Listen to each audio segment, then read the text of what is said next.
Welcome to the scorching arena of valor and the crucible of courage. This is the Forged in the Fires podcast with Fireman Rob. Here, in the inferno of life's greatest challenges, heroes are shaped and legends are born. Every episode is a torchlight of wisdom, casting a glow on the paths walked by those who've braved the flames and emerged stronger. In this furnace of fortitude, we'll explore tales of resilience, bravery, and the unyielding human spirit. Each guest brings their own spark of insight, lighting up the darkness and guiding us through the smoke of adversity. With Fireman Rob at the helm, prepared to delve into conversations that smolder with significance and stories that kindle the soul. It's not just a podcast, it's a beacon for all who seek to rise from the ashes and glow with purpose.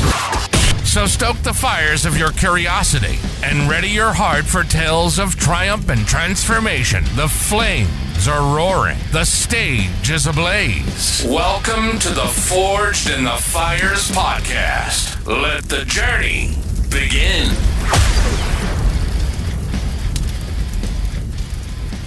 All right, welcome back to Forged in the Fires podcast. I'm your host, Fireman Rob. Today's guest, Wisconsinite. I'm in Texas, but I have a Wisconsinite here. I'm going to have to say arguably the next greatest tight end in the NFL, Jake Fergusson. How you doing? Doing good. Thanks for having me. I'm excited. Yeah. Man, we were talking about this place. I wanted you to take me back to when you got drafted. Like, how did this happen? What happened? What was in your mind? I actually have a funny story. So when I was at the Combine, they have, all the teams' hats laid out. Yeah. It's like, this is your guys' future. One of these teams, And I had my phone out and I videoed, zoomed in on the Dallas Cowboys. No kidding. I'm like, Dallas. And I was like, this is one of the spots I've always, like, this was it. Like, oh my God, where I wanted to play. And, draft day, getting the call, look at the phone, it says no number, it just says the Star. I'm like, oh my gosh. Way. I was so happy. And then, just coming through here, being part of this organization, you realize how much, it's a big name, but also how much is poured into it. Yeah. The Jones family, they really take care of theirs, and it's like a family. You know what I mean? That's a huge part of everything that you do, especially when you make that huge jump from college to pros. You want to have that family, right? Exactly.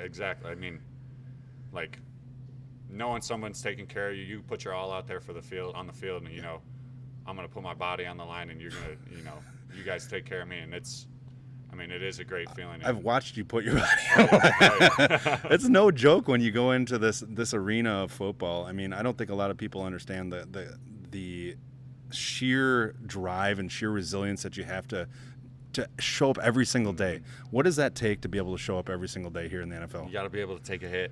Yeah. Not everything. It kind of goes back to those life lessons you always hear. Not everything's going to be easy. Yeah. But also at the same time, this is something I love. If I don't mind getting hit a couple times, waking up super sore, shoulders popped out or something. I don't mind that, because what I do on the field, what I do on the practice field with the guys I'm working with, I'm going to war with, it all beats it. You know what I mean? There's nothing like that in the world. Every coach you talk to, every guy that's ever played football, he always wished, man, I wish I could be back in that locker room. Like, man, I wish I could go to war with the guys again. I'm like, take advantage of it, because every single moment. Yeah, every moment. Because what did it feel like that first moment when you walked out onto this field, that first game? I still get goosebumps every time we run out of the tunnel. Yeah. We walk down and there's people everywhere and they're screaming. Oh my God. And I try to act hard. I try to act like I'm ready to go. It's like a little kid, though. Oh my gosh, like I'm freaking out. And then like the cheerleaders fly out, and then the flag guys fly out, and then we all run, and it's every time I do it, I'm like. And then I'm like, oh yeah, I gotta play for it. So I gotta calm back down, go sit on the bench. But yeah, I can't imagine going from that high to I gotta remember how. I mean, the playbook. That's what so many people don't understand. They look at Sundays and they go, oh yeah. They know what your playbooks are astronomically harder than any kind of college course you ever took. 100%. So if you think about it, each play we have in that playbook, it might be one picture or whatever. Yeah. That place has 5 different ways we can run it. Or, however many defensive looks they got, we have to run it against that, and it will change I might have a gap scheme play where I block out, but if they come out in a different look, I got to block down and double team with the tackle, and that's a different call, like a whole different thing. And you're doing that all while multitasking. In other words, keeping your emotions down, making sure that, hey, if something goes awry, you have to adapt to that. How do you, when you get in later in the games, what is the mindset that you have to stay focused? What does that look like? It's a lot of, you got to train that in the, in the off season or when you're practicing fall camp, stuff like that.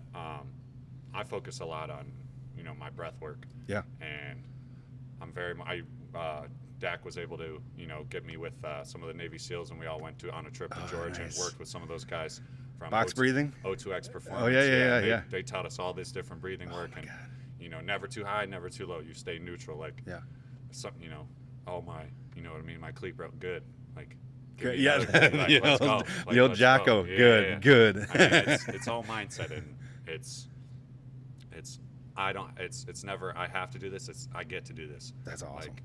I freaking love that. How many people would die to be in the spot that we are? Oh, by far. And so just think about that, and I love it. What's one parting thought that you'd leave to the people that are listening to this? Because I always listen for understanding different mindsets. You have gotten to this pinnacle of your sport.